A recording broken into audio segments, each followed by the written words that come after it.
Hi, this is Crann Na Beatha, founder of Game Hermits. Before I start this vlog, I want to thank the wonderful people who downloaded the previous version of the game and gave us their feedback, and I want to say that you wonderful people help us develop this game in the best possible way, and we will do our best to meet your expectations. I'll leave a link to the test version in the description below.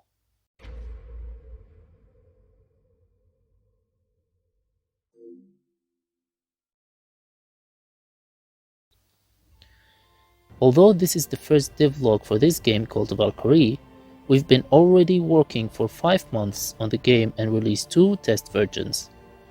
If this is your first time hearing about it, here's a quick recap. Call to Valkyrie is a Viking-themed squad-based RTS in which you don't get to move around with the camera. You can only see around whatever squad you've selected. You land on the shores of the Kingdom of Northumbria as Ivor the Boneless to avenge your father Ragnar Lothbrok along with your brothers. One of the hardest things I've experienced in game development is level design.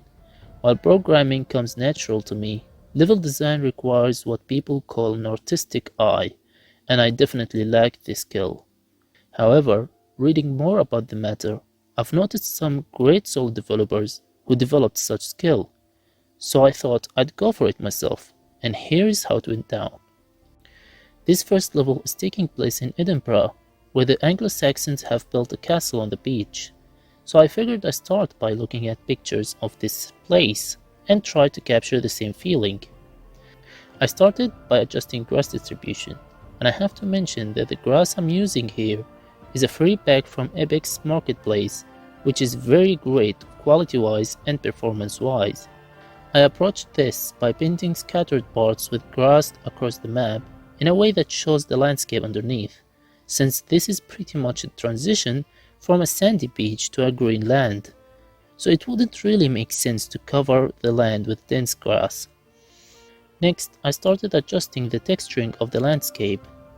We are not trying to make a photorealistic game here, but the game has to at least capture the feeling of the place we're depicting, right?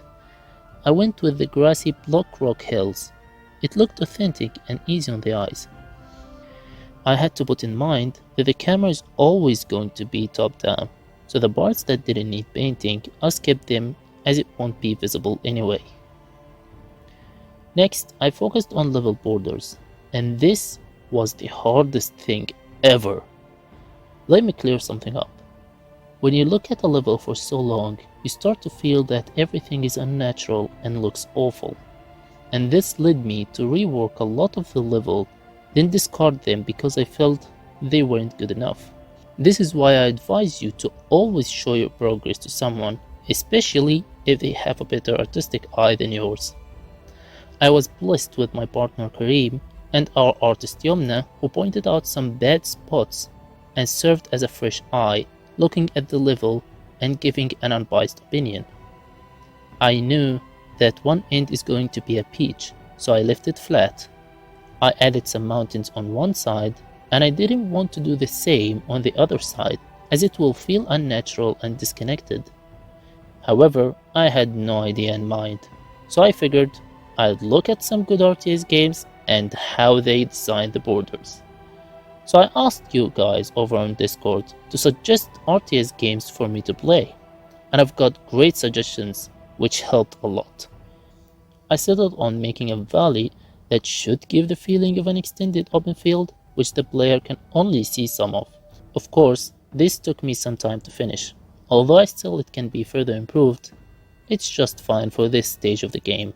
After I was somehow satisfied with the shape of the landscape, it was time to adjust post-processing. This also proved to be a very hard task, as it required the same artistic skill, and I ended up having to take long breaks in between to look back at the level with fresh eyes. At first, I tried going for a dusty, gloomy feel, the kind of scene you'd see in a Dark Souls game. But after finishing it, it looked okay, but not that good. With the help of my teammates and revising the game design document, I figured how terrible this idea was, because Vikings used to battle in the summer, and Britannia's weather isn't dusty in the summer. So I reset all post-processing and went back to square one. And here's an advice: always start with lighting. If you have good lighting, everything else will be easier to follow. So I started by adjusting scene lighting and skybox and went for an afternoon kind of lighting.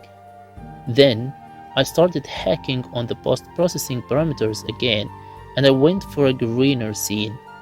I wanted to convey the feeling of peace somehow, because that's how most of Anglo-Saxons villagers felt like before the Vikings raided their villages and pillaged their homes. The next step was rocks and other decorative assets that I also got for free from the marketplace.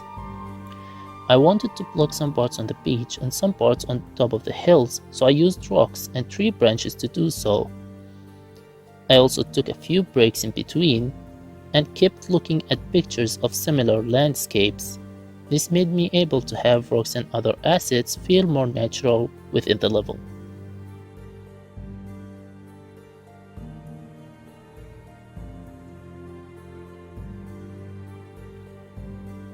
In conclusion, I think the level feels way more natural now than before, although there is still much room for improvement. I would really like to hear your thoughts and opinions so that we can make it look even better. You can do so by joining our Discord server, link in the description below. I don't know if I should keep making devlogs like these, so if you want me to do more, please like and subscribe, and I'll be happy to show more behind the scenes content. Stay safe and have a nice day.